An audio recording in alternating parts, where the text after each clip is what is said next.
Hey everyone.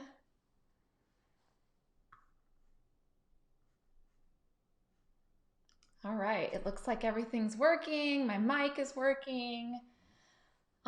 Welcome. Thanks for joining me again. I know many of you were here last week. Um, I'm going to give everyone just a couple minutes to settle in. I'd love to know in the comments, I'm going to scroll down. Well, first of all, the topic today is reading fluency remotely. However, if you're at a school or in a district where they've already kind of said, you're not teaching remotely, you're definitely going back.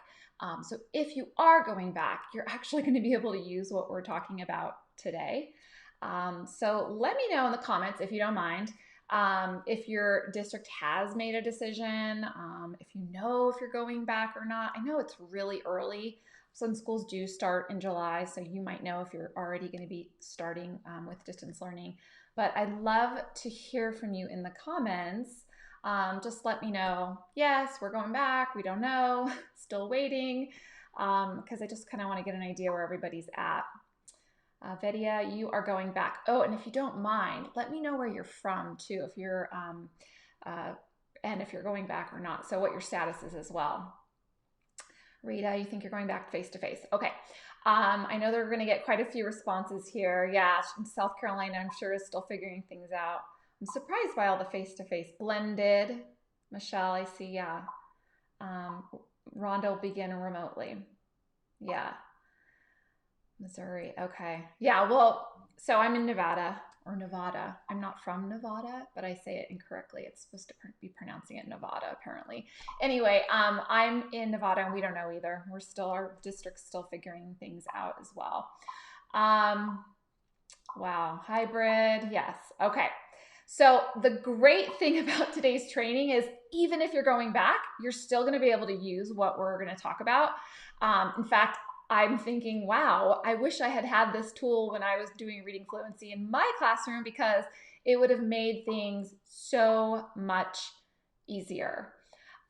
So whether you're teaching remotely or you are going to be back in the classroom, or maybe you're going to be back in the classroom after the new year or however, a couple months, you're going to be able to use what we're talking about today. In fact, some of you probably are already aware of the tools I'll be talking about, but hopefully how I explain how to use it for reading fluency will be something new and it's something helpful for you. So, okay. The first thing I want to do before I get into the whole distance learning aspect of this little mini training, I just want to kind of explain the specific aspect or component of reading fluency we're going to be looking at today. So I'm just going to show a quick little PowerPoint. Hopefully my face doesn't get in the way. So I know many of you know what a cold reading and a hot reading is for reading fluency. We're really looking at those things specifically, but I want to clarify that in a comprehensive fluency program, cold readings and hot readings are not the end all be all. They are just one very important component, but we can kind of get in a little trouble, I guess you could say, if that's all we focus on is cold readings and hot readings. And if you don't know what a cold reading or hot reading is, that's okay. I know most of you do, but I'm just going to do a really quick overview of what a cold reading and a hot reading is traditionally in a classroom and how that works. And then we're just going to switch right over and I'm going to show you how you can do these things remotely because it's a challenge. It's a challenge to do cold and hot readings in a traditional classroom. So of course it's going to be an extra bit of challenge when we're doing it distantly. However, you're going to really love this little strategy on how to do it. Okay, so first of all, in case you don't know, cold and hot readings. So a cold reading is essentially an unrehearsed reading. You give a student a passage. So let's say we gave this student a passage and they don't have any background knowledge necessarily. You might review some keywords with them in the title, but they're just going to read, and you are going to be counting the words correct per minute. So you're timing them for a minute, and you're counting the words they read correct in a minute. That means you find the total words they read, and then you subtract any miscues. And we're going to talk about miscues quickly too. So not all errors are considered, not all miscues are considered errors where we count them. So traditionally, you would use a little graph like this, and a student would get a cold score. So it's their words correct per minute on the first time ever encountering a text. It's like the baseline, right? So there's their cold score. And then what we're not going to talk about today is what happens between the cold score and then the hot score. And there's all sorts of practice. I've done several trainings on fluency practice and different ways you can get your students practicing for fluency. So if you ever go to my Facebook page and go to the videos, you can see several other trainings. But because I want to respect your time today, I'm going to just talk about cold readings and hot readings. But please know, I would expect students to have on the continuum of education of learning, kind of practice starting practice that starts out with more support and then gradually releases to a more of an independent practice before they get to their hot reading. Just so you know, and the hot reading is exactly the same. So after they've had lots of opportunities to practice their passage, you do another scoring, and you give them a hot score, and then that's usually graphed above. So that's kind of what it is in a nutshell. But again, timing is helpful for fluency, but if that's all we focus on, it's not a balanced fluency program. So just because we're only focusing on those two aspects today, please know that fluency is so much more than cold and hot timings. And again, if you go check my old previous trainings, you'll see several other aspects of it. Okay, so, and then by the way, it just keeps repeating. So they get another passage, and then you do a cold and hot score, another passage, and then a cold and hot score. Okay, just really quickly, so miscues that you would count are dropped endings, hesitations. So anytime they hesitate for more than 3 seconds, and then you provide them with the word. Mispronunciations. Now this is important. I'm going to make a distinction in the next slide about mispronunciations, but the example here would be like using the word poor instead of pure, and omissions. So anytime the student skips a word, even if they skip multiple lines, you have to count all those words as errors. And then miscues that you don't count as errors are insertions. So if a student adds words, you don't count it. And any type of speech or dialect or accent. So if a student is a language learner and they aren't pronouncing a word properly just because it's not their native language, we don't count those as errors. And then repetition. So if they say the word over and over again or a couple times, we don't count it as an error. And then any self-corrections, we don't count as an error as well. So if they make a mistake, but then they catch themselves, we don't count it. Okay, so that's just the quick and super basic rundown of cold and hot readings. And now I want to show you how to do these with distance learning, because it can be a challenge. And I think it was probably an easier component of literacy to kind of push aside when you're just in survival mode for distance learning, especially for many of you were probably given, I don't know, a day's notice, less than a day's notice to start teaching remotely. So what I'm going to do, I'm just going to show you, we'll go ahead and move on. I'm going to go into Google Chrome. Okay, so I'm going to make my screen just a little bit bigger. Bear with me here so I can see what I'm doing a little bit better. Nope. Okay, I think we're good now. Okay, so we're going to be using, you know what, I'm going to actually use my real screen. So we're going to be using an application called Flipgrid. I would love, love, love for you to tell me in the comments if you have used Flipgrid.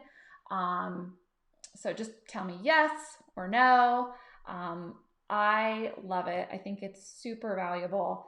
It's a free software program. It integrates with not just Google Classroom, but also with Microsoft Teams. So if you're using Microsoft Teams, you can use it as well. And if you're not on either of those platforms, those learning management softwares, you're good to go. You can totally use it on its own. So I'm seeing a lot of no's. Oh my gosh, you guys are gonna love this. It is so fabulous. I have been playing around with it for the last 2 days just to really get into it and make sure I was able to present it. I see a few yeses. Even if you used it before, I think you're gonna think, oh, this is so easy to use for fluency. Oh, good.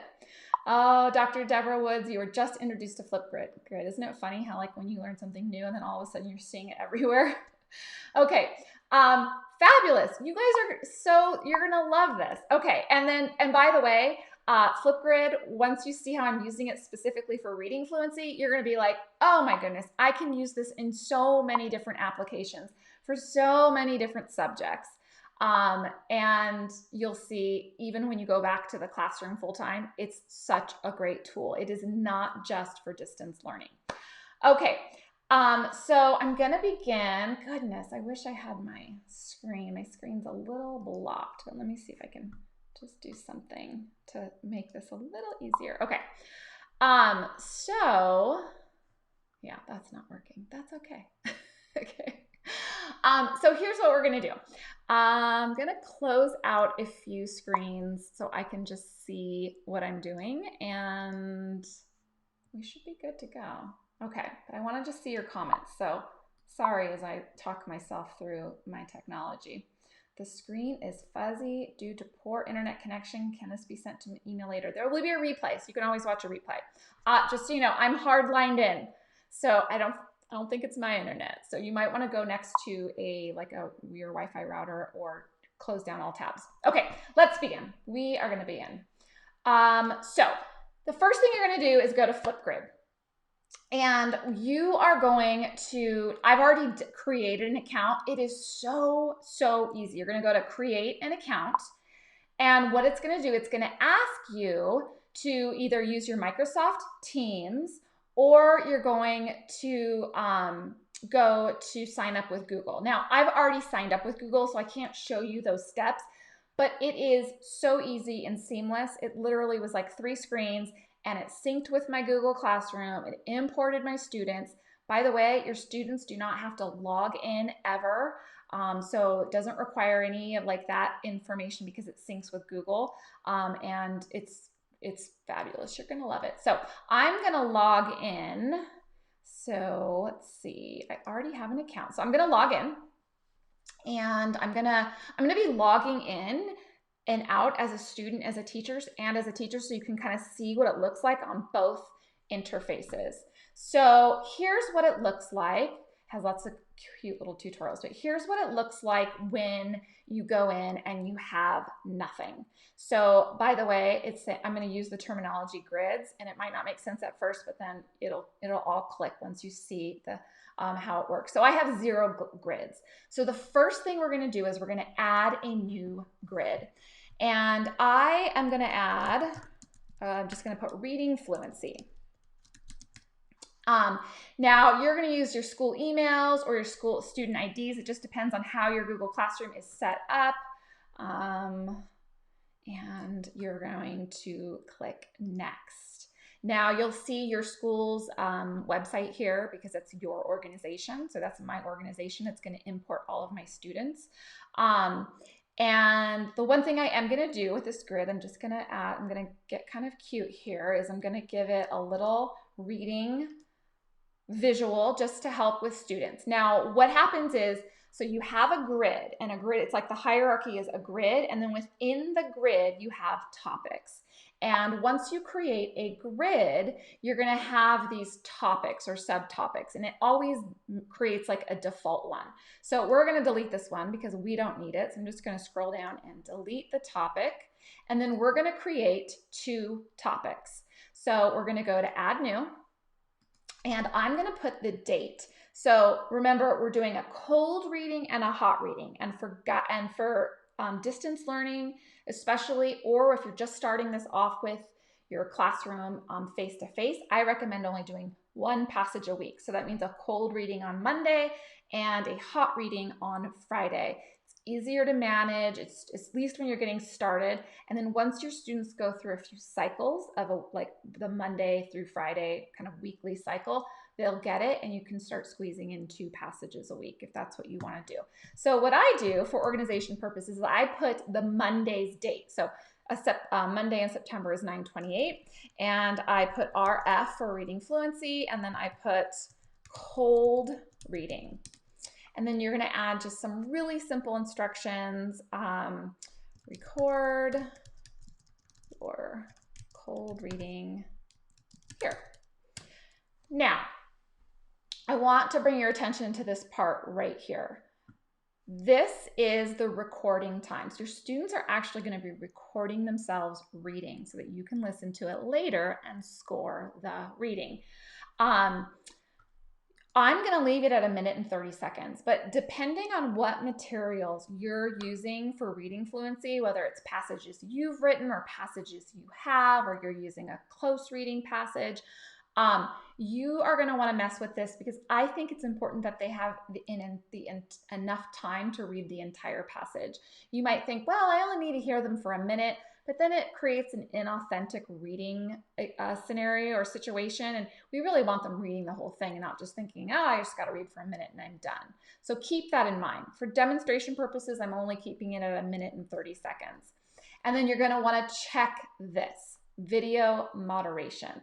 By the way, I'm going through a lot of steps here. This will have a replay, so you'll be able to listen and rewatch this as you kind of go step by step. So don't worry if it's all coming at you fast. You can watch this video over and over and over again while you're setting up yours. Now, just to be fun, I add a GIF or a GIF. I still don't know how to say that. And so I just searched for cold, and I just came up with just a nice visual. I could probably spend a ton of time looking for the cutest GIF, but I'm not going to do that. And then you're going to create the topic. So if this comes up, you'll see there's a class code. You'll see there's ways to share this. We're not going to share it with our class yet, so I'm just going to exit that out. Now, if I go back to my reading fluency grid, you'll see our topic here that we just created. So there's our cold reading for September 28th.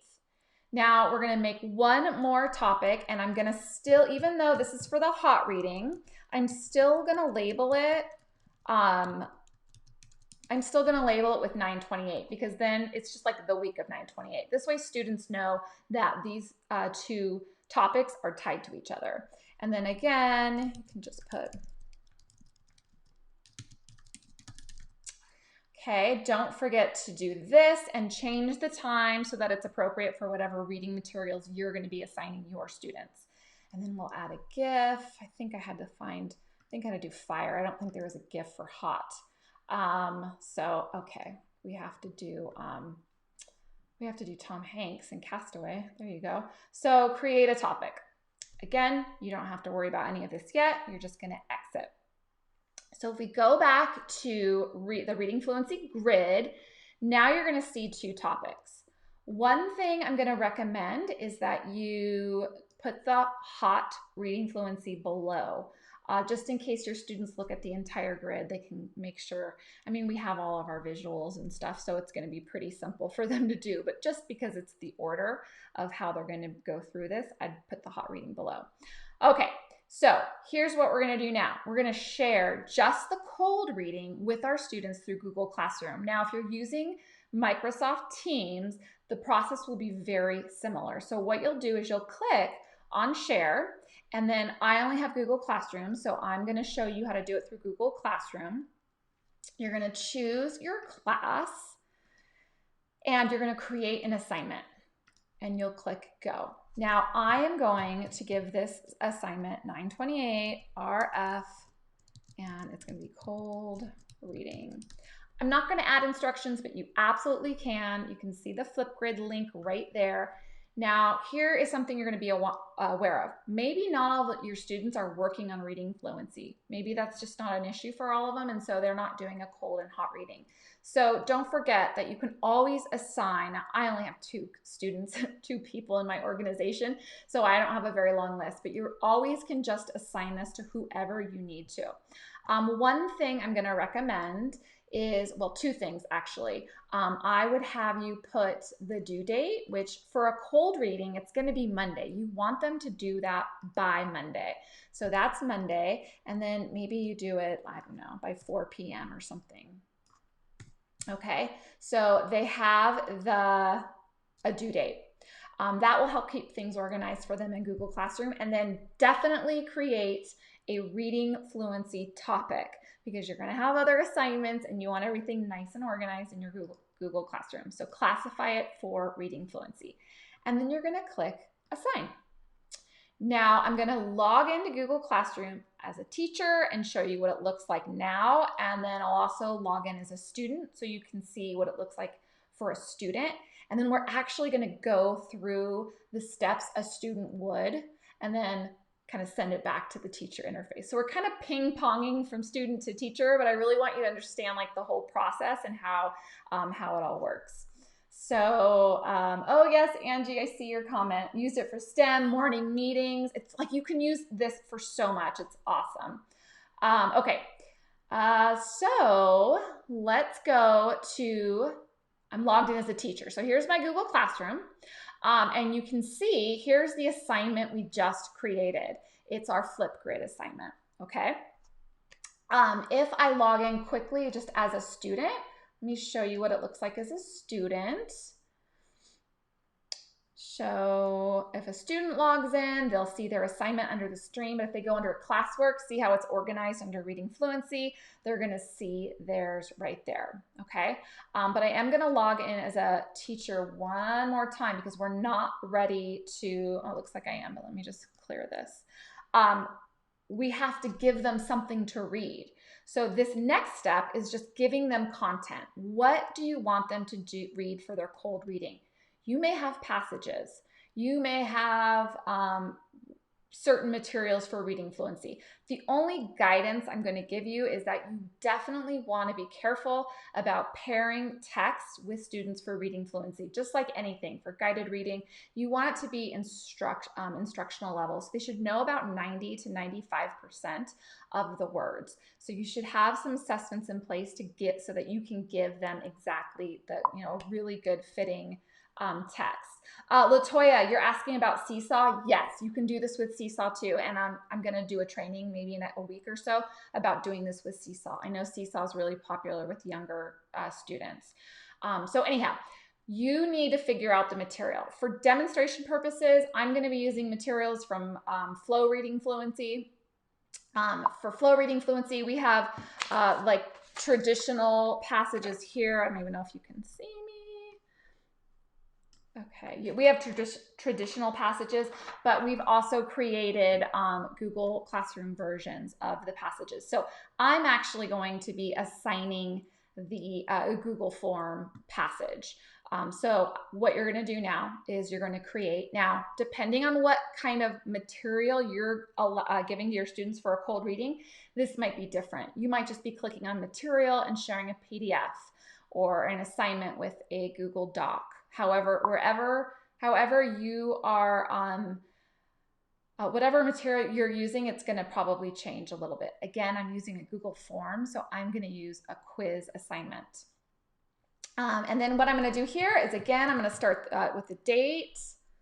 Let's see, 28, RF, and this is just going to be passage. So I'm just going to title it with the passage. In Flow Reading Fluency, they're organized by level and they're organized by passage number. So this would be level 5, passage 5. You're going to title your passage in whatever way makes sense for you. Because this is a Google form, I need to remove that right there, and I'm going to add the Google form from my drive. So let's see, it might even be here. So I think I said 5. Yep. So we're going to do this. So that's how my assignment's going to look like. Your assignment might look a little different. That's okay. If you are in Flow Reading Fluency, then you're going to follow these steps exactly. Okay, now remember, not everyone's reading the same passage. So you're going to have to be a little bit organized with what students are getting what content. So if you have a big long list of students here, which you're going to have, you need to be careful about giving them an appropriately leveled passage. Ideally, it would be great if you could get every single student a different passage that was perfectly at their level. You absolutely can do that if you have maybe 5 or 10 students. If you have a lot of students who are doing fluency and you want it to have it a little easier to manage, at least when you're starting off, I recommend that you kind of group the students in groups of 3. I know groups of 3 is small. Normally for guided reading, we have bigger groups, but at least you have a little bit of a balance. So it's students are still getting pretty differentiated material that's close to their instructional level. So just a little tip for when you're assigning material. So not all of your students are going to get this, okay? So you'll pick your students. You don't need to do a due date necessarily because they're going to be using this passage all week to practice and then for their hot timing later.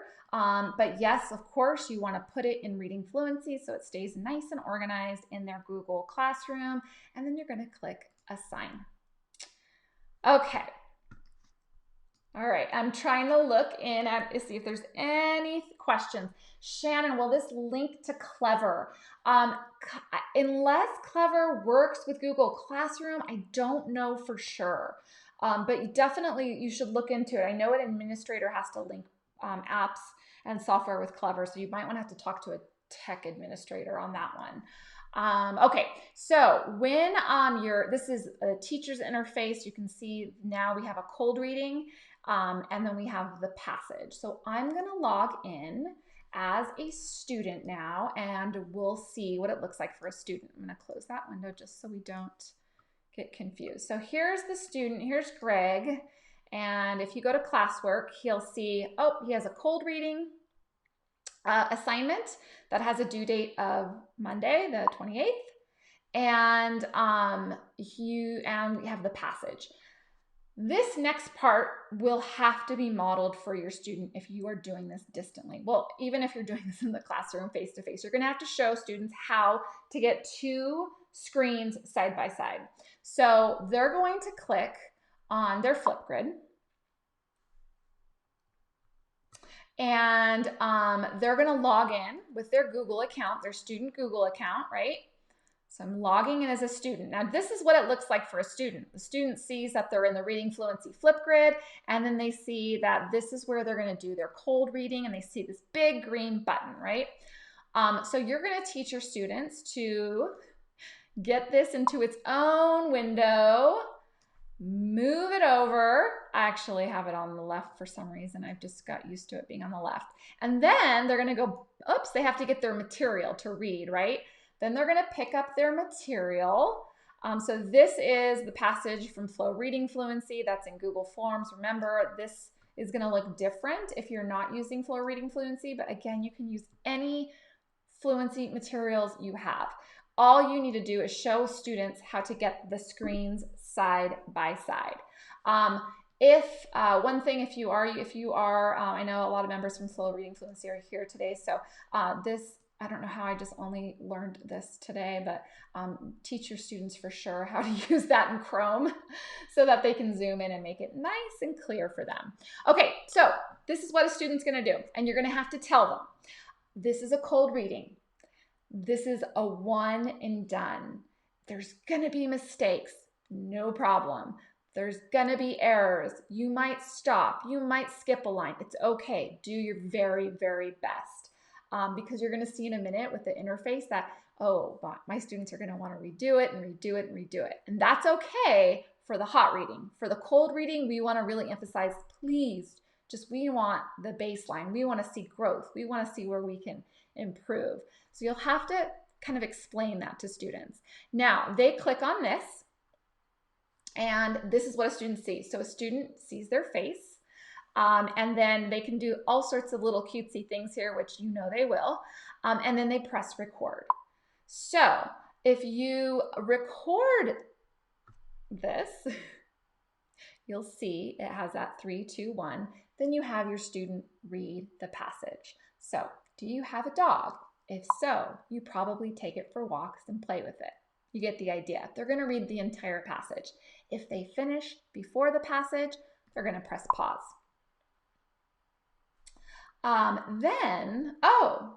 Dual List is an extension in Chrome. Roseanne, that is awesome. Dual List is an extension in Chrome that will split the screen for you.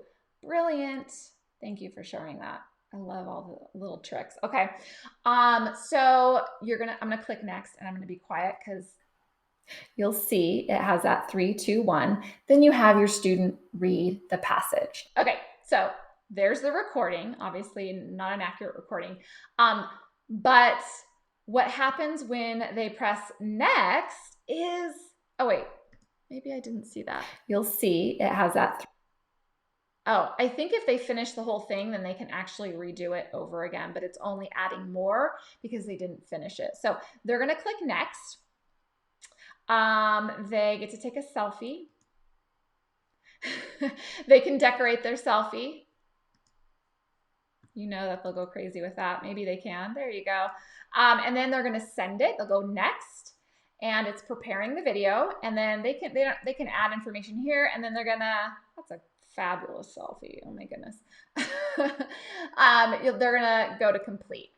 So they've done their cold reading. Now I don't need this anymore, and I don't need that anymore. So I'm gonna log in as a teacher so you can see what you're gonna get. Actually, I'm not gonna log in as a teacher on there. I'm gonna go to,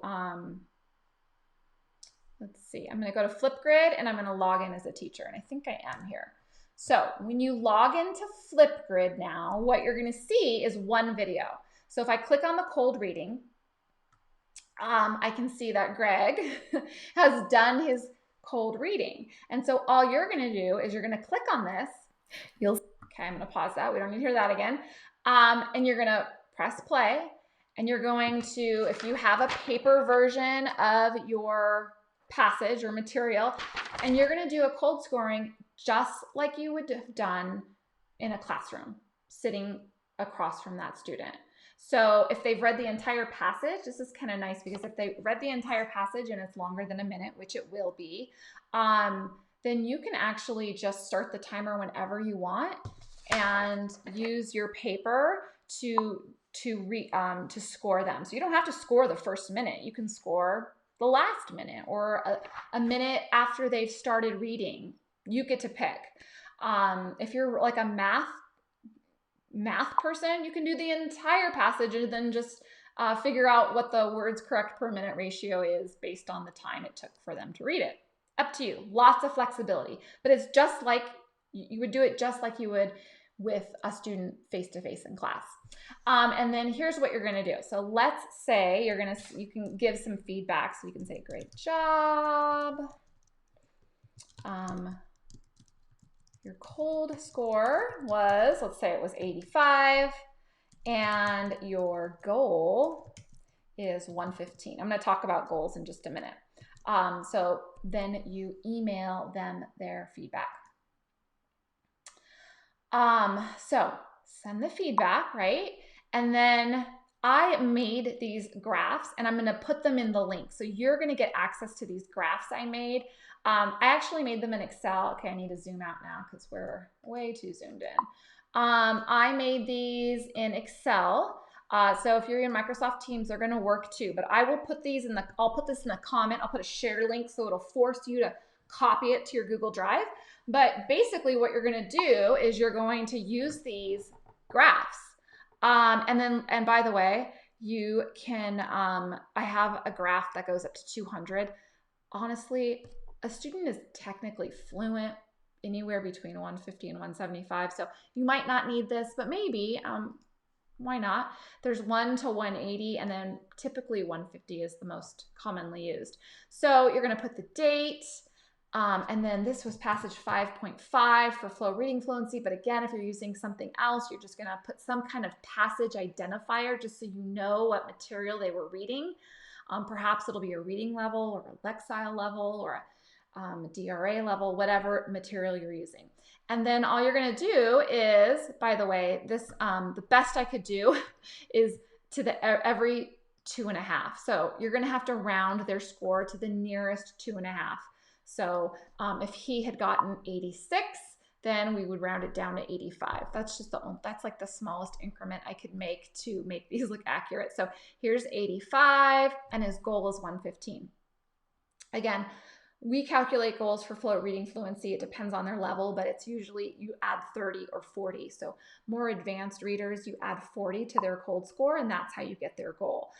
For a student in level 5, which is what we have here, flow reading fluency goes up all the way to level 10, which is like 1100 Lexile. So level 5 would be just to add 30. So that's how we come up with their goal. So then here is this. Their fluency graph. You could make just a one for each student and have it something that you share, but they can't edit, so they can always access it. But it's a nice visual for them, a really nice visual for them. If you have older students, you can teach them how to complete this. So that would be super helpful. Okay. Yes, Eden, I know you can totally use this whether you're in your classroom or not. That's exactly what I was thinking. I was like, why didn't I have this? It would have been so easy to do cold and hot readings, and I wouldn't have to be like, sitting there one-on-one with a student. They could all go to their Chromebooks, or it could be part of a center if you don't have a whole thing of Chromebooks, a whole class set of Chromebooks. It could be something they do in a center, and it only takes a few minutes. So yeah, this will free up so much teacher time when you are back in your classroom and you're doing reading fluency. Okay, so we're almost finished. I know this is running a little bit longer. There's just so much to talk about here. The last thing you need to do, actually, I'm going to go in, is we're going to go back to our reading fluency. So they've done their cold score. They've gotten their cold score. They know what their goal is. You've set up various activities for them to practice. Remember, we're not talking about practice in this session, or else it will be going on forever. Now it's time for them to do their hot score, and their hot score is on Friday. So what I would do is I would share this with them probably on Thursday, maybe Thursday evening, so they know.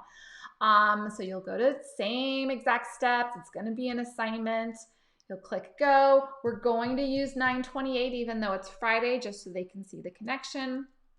We'll do RF. Let's do hot reading.